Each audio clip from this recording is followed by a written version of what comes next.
Sadarkah Anda? Bahwa sekalipun Anda tidak memperoleh segala sesuatu yang Anda dambakan, yang Anda doakan belum semua terjawab, angan-angan Anda belum tercapai, cita-cita juga, tapi Anda bisa lulus tahun lalu hingga hari ini. Jemaat terkasih, sadarkah Anda bahwa itu semua adalah perlindungan ilahi?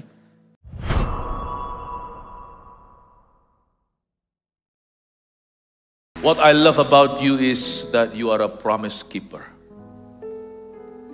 Yang kucinta tentang Tuhan adalah bahwa Engkau adalah seorang penggenap janji. Engkau tidak pernah melupakan janji yang pernah Kau ucapkan dalam hidup kami. Malah justru Engkau yang mengejar kami hingga penggenapan janji.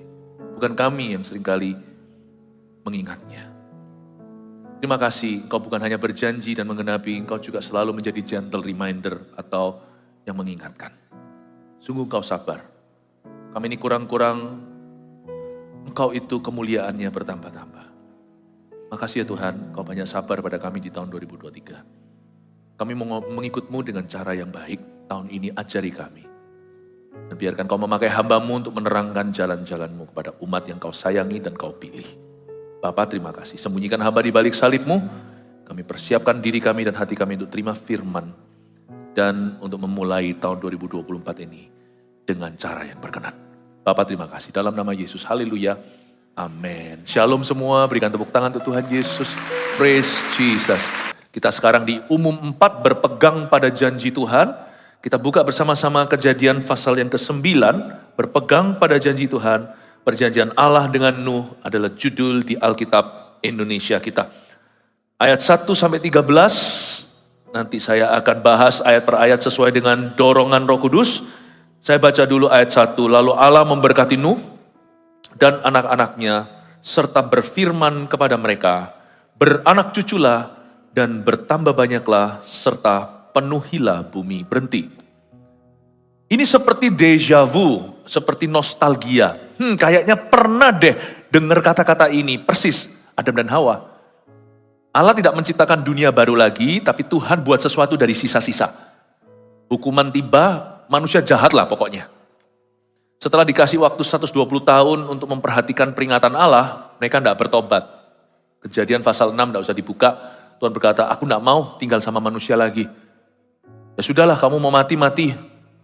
Manusia hidupnya akan 120 saja tahunnya. Itu berbicara tentang usia, tapi juga bicara tentang saat-saat ketika dari waktu Tuhan memperingatkan sampai Nuh selesai membangun bahtera lalu air bah. Tuhan itu sudah kasih kesempatan yang cukup untuk kita itu berubah. Jadi jangan pernah berkata, Tuhan kok jahat. Banyak orang kan sekarang melemparkan tuduhan. Kalau Tuhan itu baik, kenapa dia bakar Sodom Gomora? Kalau Tuhan itu kasih, kenapa dia tenggelamkan? Jikalau benar itu terjadi air bah. Banyak orang meragukan Tuhan. Banyak orang juga salah mengerti. Tuhan itu gak langsung diam-diam menghukummu. Di kebaktian-kebaktian tadi saya jelaskan, dengarkan sendiri. Tuhan tuh kalau mau mukul bumi, Tuhan tuh kasih 120 itu tahun. Itu pun masih ditambahin sama Tuhan. Masih ditambahin sama Tuhan 1 minggu. Sudah waktunya jatuh tempo pun Tuhan masih berkata, 1, 2, 3, 4, 5, 6, 7. Baru setelah itu tutup pintu. God is so patient. Sifatnya Tuhan itu memberkati. Itulah sebabnya anak-anak Tuhan tidak boleh taruh curiga. Dan anak-anak Tuhan juga tidak boleh perhitungan dengan Allahnya. Baik itu waktu, talenta, uang, kekudusan. Emangnya kalau aku kudus aku dapat apa? Gak boleh. Tuhan kita tuh murah hati, bukan murahan. Makanya di ayat 9 dikatakan lalu Allah memberkati. That is so God, you see. Itu Tuhan banget. Kalau kita itu hidup dihimpit kekhawatiran meskipun hidup kita susah. Itu yang tersinggung Allah kita.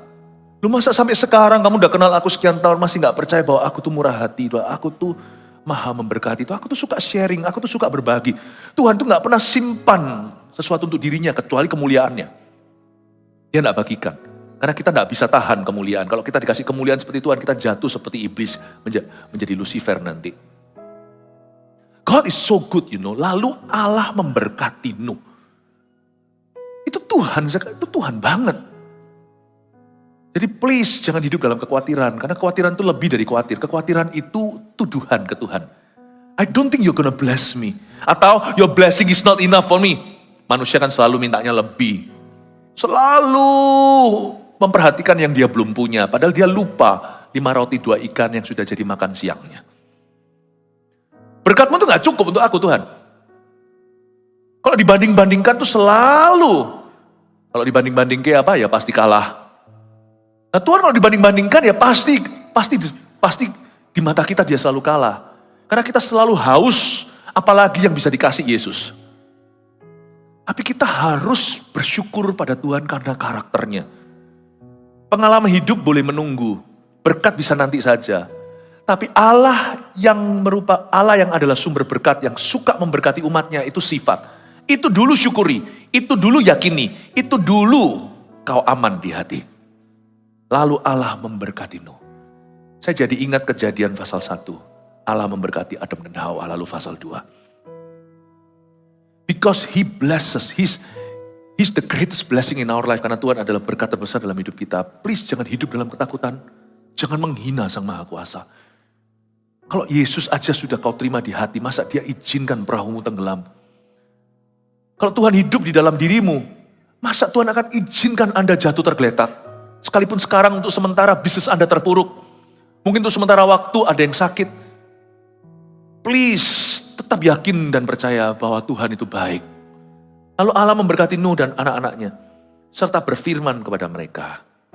Beranak cuculah dan bertambah banyaklah serta penuhilah bumi. Itulah niat hati Tuhan sejak semula, Adam dan Hawa.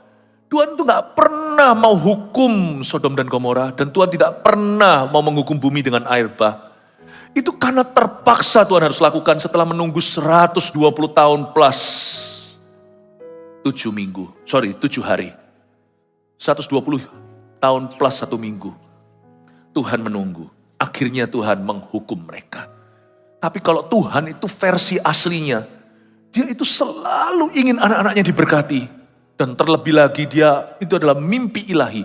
Bahwa anak-anaknya seperti Anda dan saya menjadi berkat bagi dunia.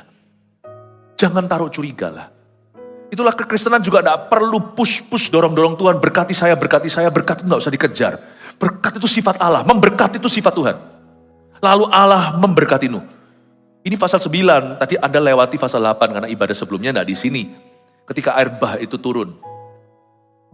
Itu bukan sifat asli Tuhan. Itu Tuhan terpaksa lakukan. Karena itu pilihan manusia, karena Allah itu adil juga, jangan lupa dia bukan hanya kasih. Sifat asli Tuhan muncul lagi seperti Kejadian pasal awal. Lalu Allah memberkati. That's Him. That's my God. Kalau saya bilang berkat, jangan di sini merasa berkat itu mata duitan. Bukan, berkat itu tidak selalu melulu material.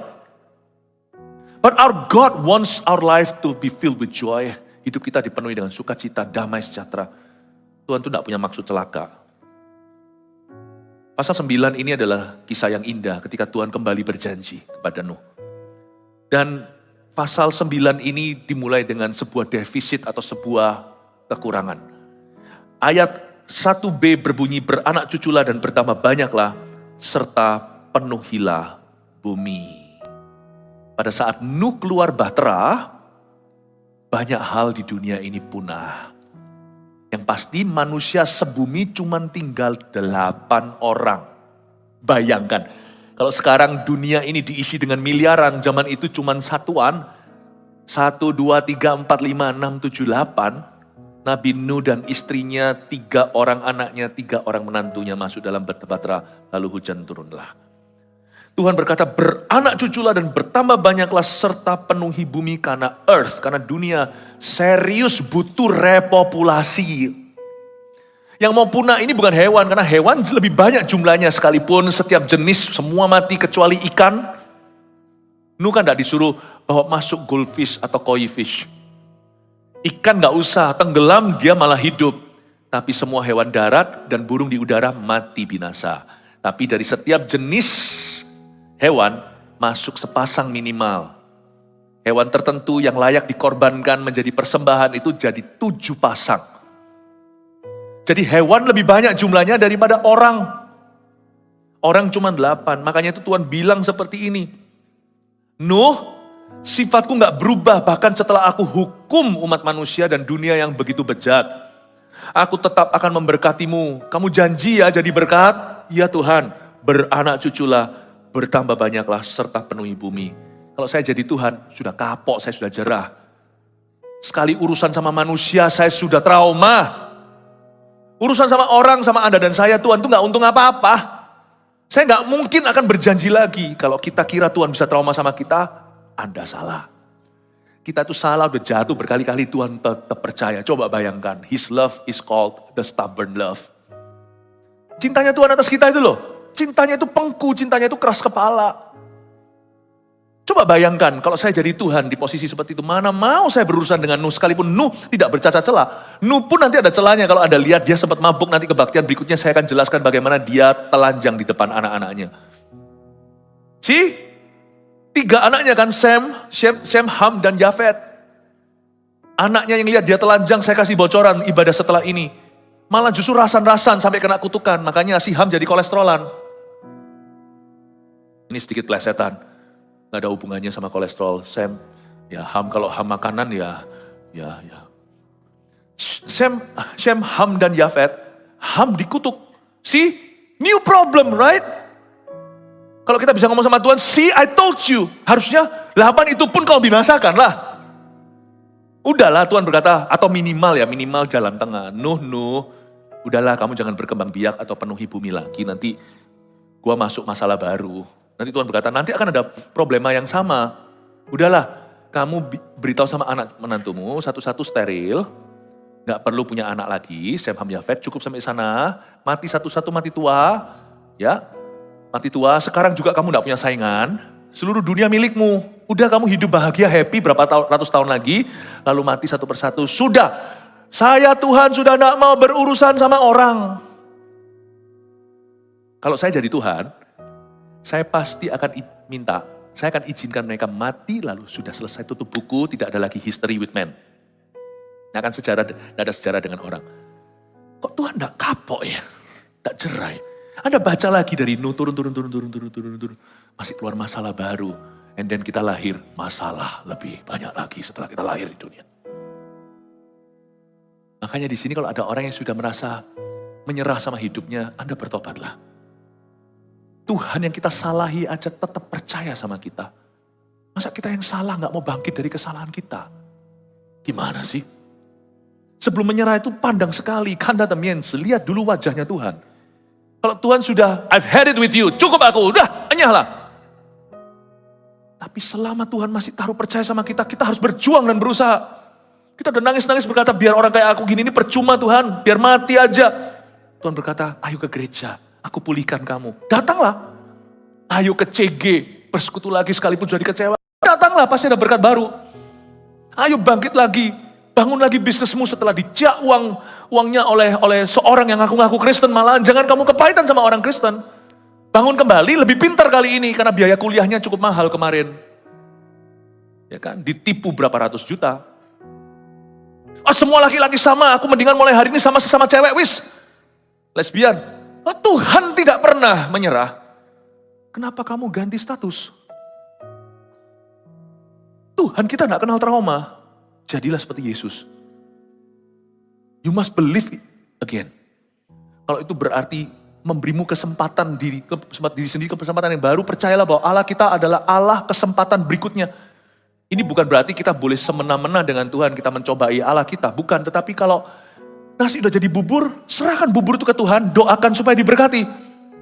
Makan apa adanya dan kenyangkan dengan itu. Meskipun sekarang Anda harus menanggung konsekuensi, tanggunglah dengan Kristus dan bangun hidupmu lagi. Kalau Tuhan kita tidak kenal trauma, dia masih berjanji lagi dan berkata, beranak cuculah, bertambah banyaklah. Apakah Tuhan dalam kemahatauannya dia tidak tahu bahwa nanti akan lahir orang-orang berdosa lagi? Tuhan tetap memberikan pesan kepada Nuh, bahkan sebuah perintah. Beranak cucu bertambah banyak dan populasi bumi. Selama kita belum mati, jangan tutup pintu. Bangkit lagi. Kita harus kembali ke jalan yang benar, sekalipun kita gagal berkali-kali. Berpegang pada janji Tuhan, judul khotbah sekarang ini. Dimulai dengan suatu hati yang pantang menyerah dan putus asa. Balik-balik kemanakah aku dapat pergi, menjauhi rohmu Tuhan. Balik-balik kembalinya tetap pada janji. balik pada janji Tuhan. Sekalipun janji ini berkali-kali belum terjadi, aku akan kembali pada janjimu. Saya baca ini saya terharu loh. Mungkin Anda tidak pernah melihat dengan sudut pandang demikian. He's the God of renewal. Dialah Allah pembaharuan. Hari itu dia berkata kepada Nuh, tanpa trauma sama Adam. Dia berkata, beranak cuculah, bertambah banyaklah. Karena bumi ini perlu dipopulasi lagi. Nuh berkata, Tuhan, kau tidak jerah. Aku bisa saja nanti sama aja. Setelah ini, gak sampai satu pasal, berapa ayat berikutnya, Nuh buat salah. Didn't God know? Tidakkah Tuhan tahu dalam kemahatauannya, dalam kedaulatannya, Allah tahu segala sesuatu. Dia tahu apa yang bisa terjadi, apa yang mungkin terjadi. Karena pilihan bebas di tangan manusia, dia tetap percaya sama kita. Mau tahu enggak kenapa hari ini saya enggak give up sama diri sendiri, saya enggak give up atau saya enggak menyerah atas hidup orang lain. Kenapa sampai hari ini saya tetap berjuang dalam kehidupan saya, dalam setiap panggilan Tuhan di hidupku. Karena saya lihat wajah Tuhan. Yang saya perjuangkan itu kepercayaan Tuhan. Kadang-kadang berdarah-darah saya, babak belur setelah mengalami sesuatu. Padahal saya tidak mengerti, mungkin saya dungu. Tapi waktu saya bangkit kembali, saya berkata, why, kenapa aku bangkit? It's because I see you. Kadang-kadang saya sudah rasanya muak sama orang tertentu. Udahlah, lu mau masuk neraka, terserah lu. Lu mau begini, terserah lu. Lu mau hilang, ya hilanglah. Yang membuat saya kembali lagi merangkak ke orang itu dan memohon agar dia didamaikan dengan Allah. Memandang wajah Tuhan, bukan respon orang itu. Apa yang membuat saya terus memperjuangkan keselamatan tetangga saya? Meskipun tetangga saya itu seperti Hitler, seperti ular. Misalnya, Tuhan, bukan tetanggaku. You have a God that never gives up, the God of renewal. Anda punya Allah, Allah itu adalah Allah pembaharuan, Allah yang tidak pernah menyerah. Don't you dare give up. Jangan berani-beraninya, jangan lancangnya Anda berani menyerah. Bunuh diri apalagi, ya ampun. Kalau bunuh diri itu, yang terkejut dua pihak. Anda kaget loh, kok mati. Tuhan juga kaget. Bukan Tuhan tidak pernah kaget, Tuhan itu maha tahu. Tapi ini hanya ilustrasi. Tuhan terkejut loh, kok kamu di sini? Siapa yang memanggil kamu? Loh, aku panggil diri sendiri. Aku tidak panggil kamu tidak boleh masuk surga. Don't you dare give up. Aku pernah sekolah, gagal dulu, aku nakal. Aku tidak pernah selesaikan. Kalau berkesempatan ya, Anda yang tidak bisa selesaikan kuliah karena dulu nakal ya. Saya kok rasa di spirit saya ada yang seperti ini. Dulu drop atau apa. Lanjutkan lagi, koresponden. Nggak usah luar negeri. Sekarang kurikulum di sini gak kalah-kalah. Selesaikan dapat S1-mu. Mumpung kerjaan lagi sepi. Tuhan punya Allah adalah Allah renewal. Pahami ini. Waktu saya baca ini saya berkata, wow. Kita baca ayat 1 rasanya cuma begitu aja lalu. Saya enggak, waktu saya baca ini beranak cucu bertambah banyaknya, ini kayaknya nostalgia. Pernah dengar ini di mana gitu? Tuhan kok mulai lagi ya? Tuhan itu akan mulai lagi. 7 kali kau jatuh, 7 kali kau bangkit. Ingat ini pesan ini karena 2024, di tahun pergeseran hebat. Jalan hidupmu tidak akan sempurna, saya janji. Ingat bangkit lagi. Bangkit dari segala keterpurukan. Coba kita lihat ayat 2 sekarang. Akan takut dan akan gentar kepadamu, kata Tuhan. Tuhan memberi perjanjian. Segala binatang di bumi dan segala burung di udara. Segala yang bergerak di muka bumi dan segala ikan di laut. Ke dalam tanganmu lah semuanya itu diserahkan. Coba pahami. Akan takut dan gentar kepadamu. Tuhan bilang sama Nuh. Karena Nuh sekarang menjadi minoritas. Kalau Anda pergi ke Australia, lebih banyak kanguru daripada manusia. Waktu pergi kalau ke Selandia Baru, lebih banyak yang namanya domba kambing daripada orang. Nah kalau domba kambing gak apa-apa. Lucu mereka jinak. Tapi kalau yang di Bahtera Nuh itu semua binatang buas. Dan Anda bukan mayoritas. Akan takut dan akan gentar kepadamu, kata Tuhan. Segala binatang di bumi dan segala burung di udara. Ingat ya, binatang di bumi, macan, serigala. Segala burung di udara. Burung gagak yang kecil, merpati yang jinak, sampai burung elang predatornya. Segala yang bergerak di muka bumi dan segala ikan di laut. Ikan di laut pun yang tidak ikut di bahtera tapi berenang-renang dengan bebasnya. Hari itu mereka punya swimming pool yang luas. Ke dalam tanganmu semuanya itu diserahkan. Ayat 2 waktu saya baca. Tuhan itu luar biasa. Kita tuh mesti berpegang pada janji Tuhan. Janji Tuhan pertama yang harus kita pegang. Bukan penyediaannya. Manusia itu lebih banyak fokus kepada sesuatu yang dia bisa terima. Sesuatu yang Allah bisa berikan. Have you forgotten? Apakah Anda lupa? Anda hari ini bisa lolos dan lulus 2023 dengan segala suka, duka, up and down-nya. Ini karena Tuhan melindungimu, bisa dari 2024. Sadarkah Anda? Bahwa sekalipun Anda tidak memperoleh segala sesuatu yang Anda dambakan, yang Anda doakan belum semua terjawab, angan-angan Anda belum tercapai, cita-cita juga, tapi Anda bisa lulus tahun lalu hingga hari ini. Jemaat terkasih, sadarkah Anda bahwa itu semua adalah perlindungan ilahi? Jadi ada banyak berkat itu tidak bisa dihitung materi. Gue dapat apa? The fact kalau Anda survive tahun lalu yang begitu kejam dalam kehidupan, itu perlindungan. Tahukah Anda, faktanya Nuh mungkin belum melihat semua mujizat, tetapi dia nggak dimakan sama hewan-hewan di dalam bahtera. Itu something banget loh. Jadi janji Tuhan ke satu yang harus kita hargai, dan kita harus resapi, dan kita juga bisa klaim lagi adalah, Lord please protect me and my family. Namanya janji perlindungan. Karena perlindungan Tuhan, itu seringkali datang dulu, dan datang setelah pemeliharaannya. God's protection always precedes and proceeds. Ya, bahasa Inggrisnya, ya, mengikuti atau mendahului, dan mendahului His provision. Perlu mikir sedikit ya, sore-sore gak apa-apa ya. His protection. Coba saya bayangkan, manusia itu punya favor luar biasa. Akan takut kepadamu, kata Tuhan pada Nuh, segala loh, yaitu berarti semua binatang di bumi. Masa orang kalau dekat Tuhan tidak dikasih otoritas sama Tuhan dalam hidupnya? Ada perkara-perkara akan tunduk kepadamu, bukan karena kau hebat, bukan karena kau fasilita, bukan karena koneksimu.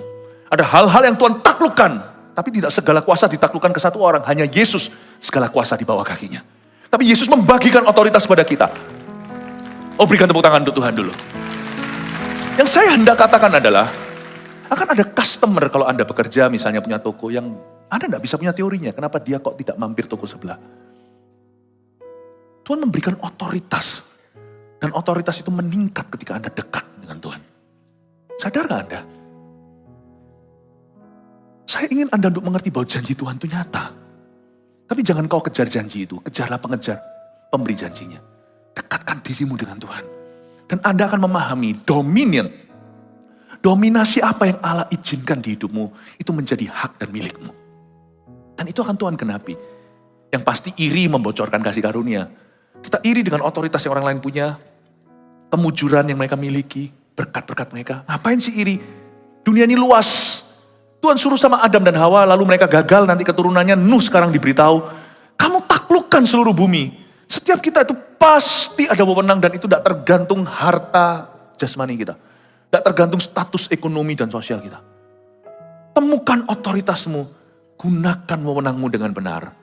Serahkan hidupmu pada Yesus dan perbuatanmu, maka akan terlaksana rencanamu. Dan Anda akan melihat, perkara-perkara yang selama ini tidak bisa Anda kuasai, satu-satu akan Tuhan taklukkan. Doamu akan dijawab. Tahun 2024, pergeseran yang terjadi, yang tidak suka sama Anda tiba-tiba jadi teman. Orang-orang yang selama ini menghalangi tiba-tiba mereka akan buka jalan. Orang kalau dekat Tuhan itu terjadi banyak keajaiban. Karena janji Tuhan diberitahukan kepada orang-orang yang bergaul karib dan akrab dengannya. Kuncinya itu adalah mendekat pada sang pemberi janji. Akan takut, akan gentar kepadamu semua binatang di bumi. Segala yang bergerak di muka bumi dan segala ikan di laut. Coba lihat ayat 3. Segala yang bergerak, yang hidup akan menjadi makananmu. Nah ini, bagi seorang yang vegetarian ini, dia nggak suka ayat ini. Tetapi bagi orang-orang yang pemakan daging, ini pertama kali sepanjang sejarah ciptaan, karnivora diizinkan. Makan daging, tidak lagi cacai. Segala yang bergerak, yang hidup akan menjadi makananmu. Sebelum pasal 9, belum terjadi. Mereka hanya makan buah dari semua pohon di Taman Eden, zaman Adam dan Hawa. Dan mereka bercocok tanam dengan segala keringat, karena manusia dapat kutukan, laki-laki akan bekerja di ladang. Dan semua hasilnya itu kamu boleh makan. Tapi di pasal 9 setelah bahtera, kenapa Tuhan izinkan Nuh makan daging? Karena tumbuh-tumbuhan semua punah. Di sini yang saya sebut dengan survival grace. Tuhan itu izinkan di waktu-waktu tertentu, hal-hal yang bukan benar atau salah, hal-hal yang bukan kebenaran atau dosa, Tuhan itu berhak untuk rilis berkatnya. Dan pada waktu Nuh keluar dari bahtera, ya tentunya masih adalah buktinya burung merpati yang dia lepaskan di pasal 8, kembali di paruhnya ada daun zaitun, mungkin sudah ada buah zaitunnya, tapi itu terlalu dini. Air baru surut, jadi belum musim panen. Biasanya musim panen, kalau di Israel contohnya, itu di bulan-bulan September, Oktober. Musim hujan mereka itu bulan Maret, makanya ada hujan awal, hujan akhir. Dan bulan September, jadi panennya itu sekitar September, Oktober, November. Saya tidak tahu Nuh ini mendaratnya di bulan berapa, saya belum riset lagi. Tetapi yang pasti, sekalipun dia mendarat, Nuh itu peka. Jadi pada waktu air surut, dia langsung tahu. Dia eksperimentasi pakai 2 jenis burung, gagak dan merpati, untuk memastikan. Dia nggak selalu bergantung hanya dengan suara audible Tuhan. Tuhan sudah kasih dia hikmat, dia kelola hikmat itu. Karena itu waktu Nuh melepaskan 2 burung itu, ketahuan akhirnya bahwa sudah ada pohon zaitun yang hidup, di paruh merpati itu ada daun. Makanya Nuh tahu bahwa zaitun itu tinggal dan hidup di bukit-bukit yang rendah. Bukan gunung yang tinggi, berarti sekarang sudah surut airnya. Kalau enggak mungkin ada hijau-hijauan. Jadi waktu Nuh turun dengan anak-anak dan menantunya serta istrinya, belum ada tanam-tanaman yang menghasilkan. Karena itu Tuhan tidak akan sayangkan hewan untuk orang. Prioritas kita mesti benar. Tuhan akhirnya sacrifice hewan untuk orang. Tuhan korbankan.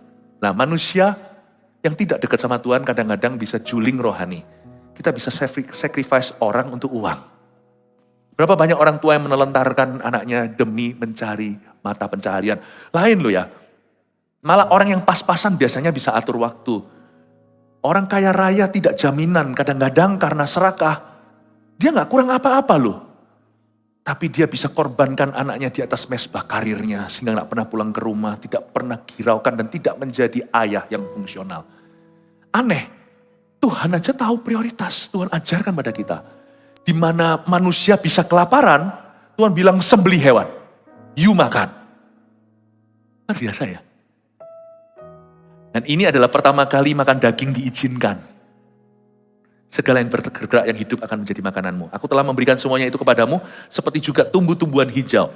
Lalu ayat 4, ini yang saya sebut sekali lagi, survival grace, atau ada kasih karunia untuk orang itu survive. Makanya itu kita kalau jadi anak Tuhan, jangan terlalu kaku. Ada perkara-perkara tertentu yang tidak boleh kita itu kompromi. Gak apa-apa, survival grace kan, demi supaya kita survive untuk bertahan. Aku disuruh tunduk sama berhala daripada aku dianiaya, daripada aku dikucilkan, daripada dimarahi papa mama. No, gak boleh. Kalau Anda sudah menikah, tidak boleh ketemu mantan di mall, Anda cium pipi kanan, pipi kiri. Berhala itu mantanmu. Jangan berkata, gak apa-apa kok Hani, sayangku, aku cium dia, aku mikir kamu. Omong kosong. Gak ada orang bisa berkata berhala gini tapi aku mikir Yesus, doa sama Yesus, come on lah. Nah, jangan kembali kepada apapun selain Tuhan.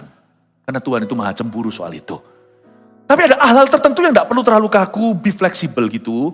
Daud ketika masuk mengambil roti, karena dia kelaparan dikejar Saul. Dia ambil pedang Goliat, lalu dia ambil roti sajian itu dikasih sama imam-imam. Membuat Saul marah dan bunuh mereka. Karena mana lebih penting? Ketika murid-murid Yesus memetik bulir-bulir gandum itu lalu memakannya. Karena mereka kelaparan siang-siang, kalau ikut Yesus itu gak ada istirahat. Wah, selalu berbondong-bondong orang datang. Gak bisa makan siang, jadi mereka makan sambil perjalanan itu orang Farisi ngamuk-ngamuk dan berkata, lihat tuh roh agamawi kan. Lihat itu mereka makan pada hari Sabat, Yesus langsung lindungi. Jadi pemimpin yang baik itu selalu lindungi orang yang dia pimpin, dia selalu pasang badan. Dia bukan orang yang menumbalkan. Kalau ada apa-apa datang itu, dia tidak langsung serahkan pengikutnya supaya dia selamat, tapi dia akan korbankan nyawanya supaya pengikutnya selamat. Yesus berkata, kamu ngomong apa? Bukankah anak manusia itu Allah atas Sabat? Tuhan atas Sabat. Mana dibenarkan? Manusia untuk Sabat atau Sabat untuk manusia? Nggak bisa jawab tuh orang-orang Farisi ahli Taurat. Saya ingin Anda untuk mengerti bahwa di tahun 2024 supaya langgeng pernikahanmu, supaya langgeng apapun yang Anda kerjakan dan pelayanan, juga di pelayanan itu jangan gesekkan perkara yang nggak prinsip. Kalau itu nggak prinsip, nggak usah kaku. Tuhan aja nggak kaku. Belum pernah sebelumnya manusia makan daging. Belum ada Wagyu A5, A4 atau apa, atau daging lokal. Nggak ada. Orang belum makan sapi, belum makan kambing. Apalagi makan kelelawar. RW. Tapi Tuhan izinkan. Kenapa? Karena Tuhan tidak mau manusia mati karena memelihara hewan. Makan. Sembelih dan makan. Eat. Luar biasa ya. Please jangan kaku, hal-hal tertentu Anda bisa ngalah kok. Dan gak usah dipermasalahkan. Ada hal tertentu gak perlu dibicarakan. Ngalah aja, diam dan ngalah. Tapi ada hal tertentu jangan ngalah. Ini sedikit pesan Tuhan, saya gak tahu penerapannya seperti apa, tapi Anda catat, saya janji di kebaktian ini Anda akan dapat rema-rema roti yang Anda bawa pulang. Nah, setahunan ini Anda bisa ingat. Segala yang bergerak yang hidup, kamu makan. Lalu ayat 4, hanya daging yang masih ada nyawanya, yakni darahnya janganlah kamu makan. Nah, disinilah saya sebut sebagai the limit of grace. Kasih karunia itu tidak boleh jadi keserakahan. Apa yang mulai dengan daging, dengan roh jangan berakhir dengan daging. Janganlah jadikan dan ubahkan yang namanya kasih karunia menjadi serakah. Grace, the grace of God has limit. Ada batas. Dan limitnya adalah kamu boleh makan daging, segala yang bergerak kamu makan, cuma nanti sebelum kamu sembelih kamu cek. Ya, kamu cek. Kamu ceklah pakai common sense, pakai pengetahuan. Mana lebih enak sapi atau kerbau. Kerbau yang berotot itu nanti gigimu putus. Makan semuanya bisa, tapi apakah semuanya itu baik bagimu? Kamu lihatlah kira-kira Tuhan memberimu hikmat. Tapi ada batasnya. Daging yang masih ada nyawanya, yakni darahnya, jangan kamu makan. The limit of grace, ada batas kasih karunia. Blood is life. Kalau kita punya tujuan itu kita tidak akan fanatik, nyari-nyari. Tidak ada judgment, tidak ada penghakiman. Kalau Anda mau coba yang aneh-aneh, monggo silakan. Cuman mesti harus kau batasi lah. Harus ada batasnya lah. Toh semua ke perut dan akhirnya keluar ke jamban. Dagingnya masih ada nyawanya. Come on lah, kira-kira saya sih akan makan yang aneh-aneh. Kalau sapi punah. Kalau ayam tidak ada. Orang Kristen, jadi B2 juga bisa. Babi. Kalau ini semua sudah gak ada, nah saya mulai makan yang aneh-aneh. Tikus kucing pun tak makan. Tapi sebelum itu semua punah, saya rasa saya mawas diri aja kalau soal makanan. Tahun 2024, jangan terpukau dengan makanan. Ingatlah bahwa kau dan aku hidup oleh firman dan janjinya. Jadi kita bukan hidup untuk makan. Makan untuk hidup. Dan kalau Anda makan dengan pemuka-pemuka, dengan pejabat-pejabat, taruh pisau di lehermu. Jangan serakah, makan dulu di rumah, 50% sudah kenyang. Jangan kelihatan makanan. Kapan lagi gue bisa makan? Orang hidup pada janji Tuhan itu tidak akan terlalu terpukau dengan roti, karena manusia hidup bukan dari roti, tapi dari setiap firman yang keluar dari mulut Allah. Taruh pisau di lehermu. Jangan ingini makanan orang kaya. Taruh sini. Artinya, itu juga ada arti lain lah ya, kalau kita itu dapat job-job tertentu yang risky dan basah, nggak jelas, yang ambigu, yang abu-abu. Itu kelihatannya makanan enak, Anda dapat rezeki, tapi nanti ada jebakan pisau di sini, akan ada yang namanya, akan ada ransom yang kau bayar. Ketangkep masuk bui, ada aja deh. Itu juga ada arti lainnya. Dalam berbisnis, you mesti hati-hati. Tidak semua ada dolarnya itu Anda ambil, karena itu ada pisau di lehermu. Tapi itu juga bicara soal inilah, janji Tuhan itu. Ya, ini kita belajar sesuatu, hanya daging yang masih ada nyawanya. Lu jangan keterlaluan lah, kira-kira gitu ayat 4. Tapi juga ada satu ayat di sini maksudnya, don't be a beast. Dalam menggunakan, mentang-mentang kita dapat asuransi dari Tuhan, artinya mentang-mentang kita itu dapat janji, jangan dihabisi gitu loh. Janji itu jangan dihabisi. Orang yang sekarang menghabiskan semua favornya dari orang lain, nanti suatu hari dia menua, tidak ada orang lagi percaya dan memberi dia kesempatan. Saya minta tolong sama orang ngambilkan sesuatu, kalau saya masih punya tangan, saya berdiri ambil sendiri. Saya nggak mau jadi biasa, dan saya jadi murah. Minta tolong sana sini, mohon bantuan sini sana, nanti waktu saya sungguh butuh bantuan, nggak ada yang mau bantu saya lagi. Saya jual mahal kalau minta tolong sama orang, supaya nanti suatu hari kalau saya minta tolong, mereka tolong. Dan kalau saya nggak perlu minta tolong, minimal kalau anak saya perlu pertolongan, mereka akan menolongnya kalau saya mati. Jangan, don't be a beast. You can eat. Segala yang, ini loh, segala yang bergerak ini monggo silakan makanlah. Tapi please ya, kamu kira-kira jangan sampai yang masih ada nyawanya lu sikat juga. Ini suatu prinsip rohani dalam mengklaim janji. Janji Tuhan itu tak terbatas, tapi batasi dirimu. Mengerti kata cukup. Berilah pada kami makanan kami secukupnya hari ini. So, saya belajar banyak tentang bagaimana berpegang pada janji Tuhan. Janji Tuhan itu paling mempan sama orang yang mawas diri, sama orang yang tahu kata cukup dalam hidupnya. enough for me. Thank you. Terima kasih. Tetapi mengenai darah kamu, yakni nyawa kamu, aku akan menuntut balasnya dari segala binatang, aku akan menuntutnya, dan dari setiap manusia aku akan menuntut nyawa sesama manusia. Ayat 5 juga pertama kali ada yang namanya capital punishment. Jadi supaya Anda ngerti society, ini semuanya, semua masyarakat dan semua yang ada di peradaban ini semua ditarik, itu ada di Kejadian, kitab Kejadian. Jadi ada yang namanya capital punishment atau hukuman mati. Kalau ini bukan pembunuhan, kalau ini setelah proses peradilan, maka negara juga Tuhan beri wewenang. Tapi yang menjalankan otoritas, misalnya aparat, misalnya hakim, semuanya kalau Anda itu berada di jalur-jalur ini, please hati-hati ya. Sekalipun negara Tuhan beri wewenang untuk memberi capital punishment, tapi siapa membunuh darah tidak bersalah, suatu hari secara pribadi kau akan menghadap tata Allah. Anda akan menghadap tata Allah. Di Kamboja, seorang diktator zaman dulu, kalau bunuh orang tua itu di depan anaknya. Makanya sekarang di Kamboja, orang-orang trauma. Anak-anak itu melihat orang tua, tantenya dibunuh di depan matanya. Berapa juta orang dibunuh sama siapa namanya saya lupa. Anda yang tahu sejarah. Itu ya, sekalipun dia mati, jangan kau kira dia akan menghadap tahta Tuhan. Kamu sekalipun negara punya capital punishment, ini bukan capital punishment, ini murder. Jadi please hati-hati. Saya pernah sekali waktu di Amerika pelayanan lalu didatangi seorang marinir. Dia tanya sama saya, "Pastor, orang bule nih, saya akan diutus." Waktu itu di zaman setelah 9/11 itu. Tapi saya orang Kristen. Saya tahu profesi ini sudah ada resikonya. Saya bunuh. Saya cuma ingatin, "Pastor, saya minta Anda doakan supaya nurani saya bersih." Saya ngomong sama dia, muka dengan muka setelah dia rebah di jemaat Tuhan. Saya ngomong sama dia seperti ini. Kalau dalam perang, tidak boleh ada agenda pribadi. Mereka yang dengan pengetahuan negarawan itu urusan dengan Tuhan. Tapi kalau Anda tentara, Anda harus menyandang senjata. Jangan tembak perempuan. Jangan tembak anak kecil. Jangan tembak ini. Anda tahulah itu pasti tricky di sana. Orang bisa bersembunyi di perisai manusia. Saya tidak tahu, biar Tuhan memberimu hikmat untuk tidak ditemukan di tempat yang salah. Tapi saya bilang sama dia, you harus dengan integritas tinggi. Satu kepada negara.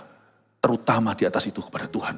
Kalau Anda tentara, tugasmu bukan aku ampuni kamu adik. Bukan senjata. Aku ampuni kamu, dihormati. Nanti rakyat yang menderita. Kalau Anda memang harus tembak, itu pastikan profesional. Saya ngomong sama dia, sulit untuk saya ngomong gitu, saya seorang pendeta, tapi saya ditanya oleh seorang marinir USA. Dia menangis di jamaah Tuhan, belum saya dikasih satu peluru sebagai oleh-oleh, tapi peluru kosong. Saya bilang, ini gimana saya bawa pulang ke Indonesia? Saya bisa ditangkap itu di imigrasi, lu bawa peluru. Saya lupa, saya tinggal kalau nggak salah saya kasihin orang Amerika. Orang ini terharu di jamaah. Listen ya, saya nggak tahu, saya nggak ngomong tentang janji Tuhan aja, saya juga mau ngomong tentang integrity. Kalau Anda berada di bekerja di area yang rawan, di mana moralitas itu di hadapan Tuhan. Dan kalau Anda tidak menggenapinya, orang toh nggak tahu bedanya. You be careful, karena akhirat masih menunggumu. Suatu hari kau akan berdiri sendiri, ibumu pun tidak bisa menolongmu. Teriak mama, tidak akan datang mama, karena ibu juga akan diadili. Dan Tuhan akan bertanya, sudahkah jarimu menalik pelatuk itu? Atau keputusanmu diturunkan sehingga mempengaruhi nasib orang? Sudahkah kau lakukan dengan nurani dan pengetahuan dan akal budi? Apa yang memang baik, benar, dan apa yang profesional negara? Atau dendam pribadi, atau korupsi? Be very careful. Akhirat masih menunggu kita. Itu you akan bayar nanti. Nyawa ganti nyawa, kata Alkitab di sini. Dan kamu beranak cuculah dan bertambah banyaklah sehingga tak terbilang jumlahmu di atas bumi, ya bertambah banyaklah di atasnya. Jadi kalau diulang lagi sama Tuhan ayat 7, seperti di ayat 1 berarti itu penting sekali. Memang earth, dunia lagi krisis populasi, jadi diulang lagi. Dan kamu, kayak ditunjuk sama Tuhan, beranak cucu bertambah banyaklah sehingga tak terbilang jumlahnya. Berfirmanlah Allah kepada Nuh ayat 8, kepada anaknya yang bersama-sama dengan dia. Sesungguhnya aku mengadakan perjanjianku dengan kamu dan dengan keturunanmu. Dan dengan segala makhluk hidup yang bersama dengan kamu. Burung-burung ternak, binatang-binatang liar di bumi yang bersama-sama dengan kamu.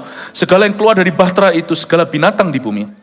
Maka kuadakan perjanjianku dengan kamu bahwa sejak ini tidak ada yang hidup yang akan dilenyapkan oleh air bah lagi. Dan tidak akan ada lagi air bah untuk memusnahkan bumi. Dan Allah berfirman, inilah tanda perjanjian yang kuadakan antara aku dan kamu, serta segala makhluk hidup yang bersama dengan kamu turun-temurun untuk selama-lamanya. Busurku kutaruh di awan supaya itu menjadi tanda perjanjian antara aku dan bumi. Perhatikan sesuatu, Tuhan berjanji tidak akan menenggelamkan bumi dengan air bah lagi. Dan Tuhan berjanji begitu seolah-olah Tuhan menyesal, bukan berarti Tuhan buat kesalahan dengan air bah. Tapi sedikit referensi Yudas 6. Yudas itu cuma satu pasal, 6 itu berarti ayat 6, tidak usah dibuka. Yudas 6 mengatakan bahwa ada malaikat-malaikat pra air bah, pra bahtera, malaikat jatuh maksudnya, setan, yang diikat dengan belenggu kekal yang sekarang disimpan sampai penghakiman. Dengan kata lain, ada kejahatan atau roh-roh jahat dan aktivitas mereka yang tidak ada lagi hari ini setelah pelangi. Paham ya? Kalau Anda baca itu berarti kejahatan dunia hari ini, kejahatan baru, tidak ada urusannya sama zaman Nuh. Makanya Tuhan berkata, aku tidak akan tenggelamkan kamu dengan air bah. Tuhan ambil yang menjadi akar permasalahannya. Di dalam alam roh ada setan-setan tertentu yang dulu eksis di zaman purbakala, sekarang diikat. Jadi pencobaan yang kau alami dan aku alami tidak melebihi kekuatan kita. Jadi diikat sama Tuhan. Yudas 6. Dan selain itu, jadi nanti ini bumi akan diadili akhirat lewat apa? Bukan air bah.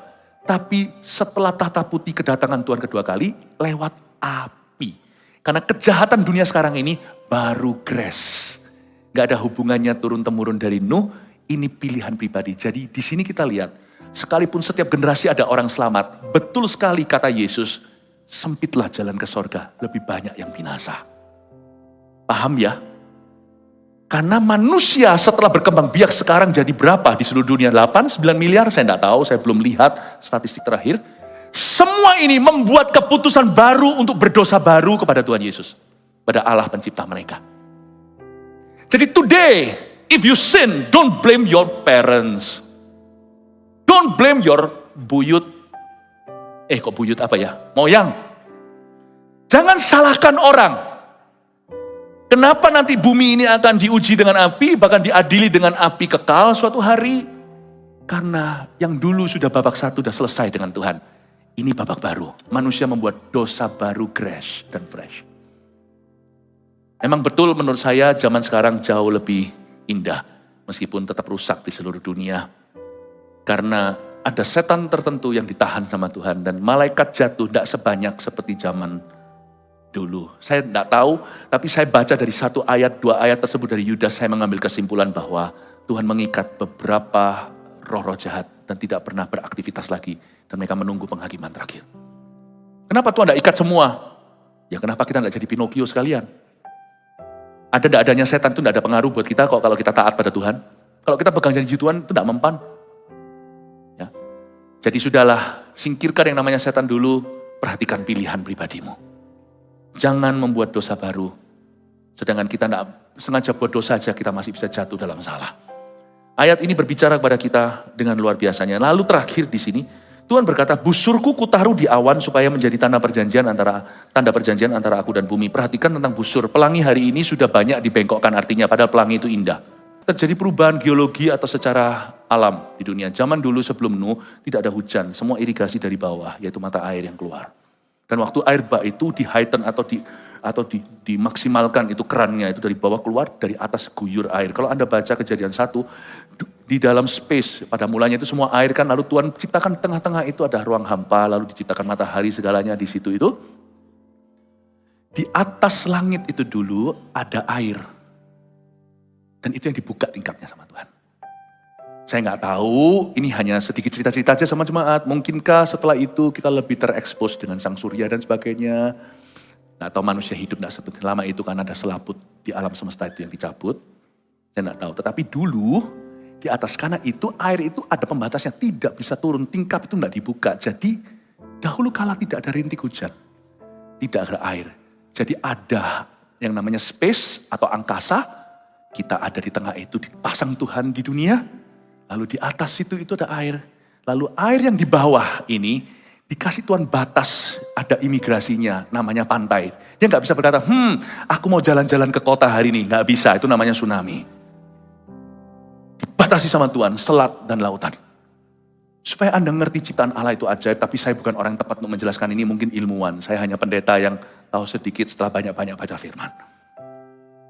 Listen very carefully. Tapi juga hati-hati dengarkan ilmuwan ya, yang tidak sesuai dengan Alkitab saya tidak percaya. Saya mending percaya Tuhan daripada percaya orang, karena Tuhan lebih terbukti. Tapi Anda tahu ya, setelah itu ada yang namanya, karena belum pernah turun hujan, tidak ada pelangi. Setelah itu ada pelangi muncul di angkasa kadang-kadang kalau setelah hujan.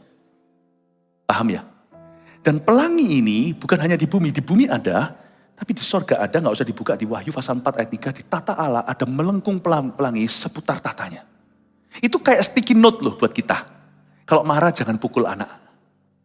Misalnya, jangan lupa beli ini atau beli itu, jam segini janjian sama orang. Tahu nggak?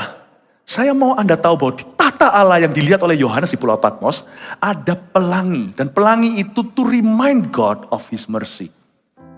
Siapa di antara kita yang selalu takut terlalu dekat sama Tuhan, nanti terlalu dekat sama Tuhan ngalami musibah. Seolah-olah Tuhan itu selalu merancang celaka. Kalau ikut Tuhan nanti aku diuji seperti Ayub. Loh, ujian itu ada, pencobaan juga. Tapi tahukah Anda Tuhan punya sticky note tentang Anda?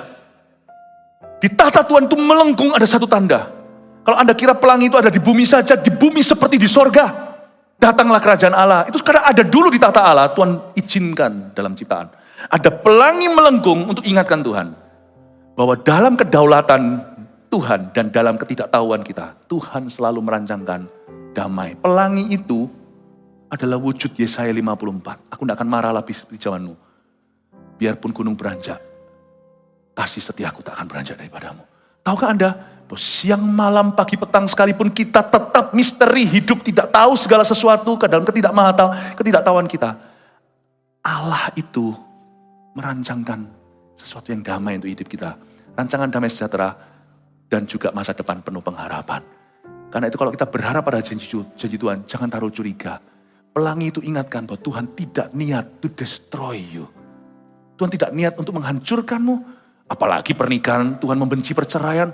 Tuhan tidak pernah berniat untuk menghancurkan kesehatanmu. Tuhan tidak pernah beria-ria untuk menghancurkan bisnismu. Kadang-kadang kita berkata, Tuhan izinkan ini terjadi. Tuhan yang kasih aku penyakit. Kalau ada sakit, ya kita lawan dengan firman. Kalau kita tetap mati dalam sakit, jangan lepaskan iman kita. Karena berkata besar bukan jasmani, tapi keselamatan.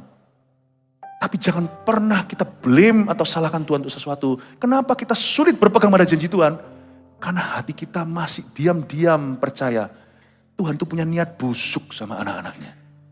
Dengan atas nama apa? Atas nama untuk menguji iman kita. Jangan punya pikiran seperti itu pikiran setan. Kalau kita mengalami sesuatu yang busuk, ya kita hadapilah, kita lawan. Kita tabah di dalamnya. Kita mengharap mujizat, sampai mati mujizat tak terjadi, saya tetap percaya. Seperti Habil yang berteriak dari tanah darahnya. Itulah sebabnya berpegang pada janji Tuhan, tidak boleh taruh rasa curiga. Ingatlah setiap kali Anda mau mencurigai kedaulatan Allah. Ingatlah di tata Tuhan melengkung pelangi, mengingatkan perjanjian damai dengan Nuh dan dengan kita semua. God has only peace on His mind for you. Hanya ada damai sejahtera dalam pikirannya untuk Anda. Kasih tepuk tangan untuk Tuhan.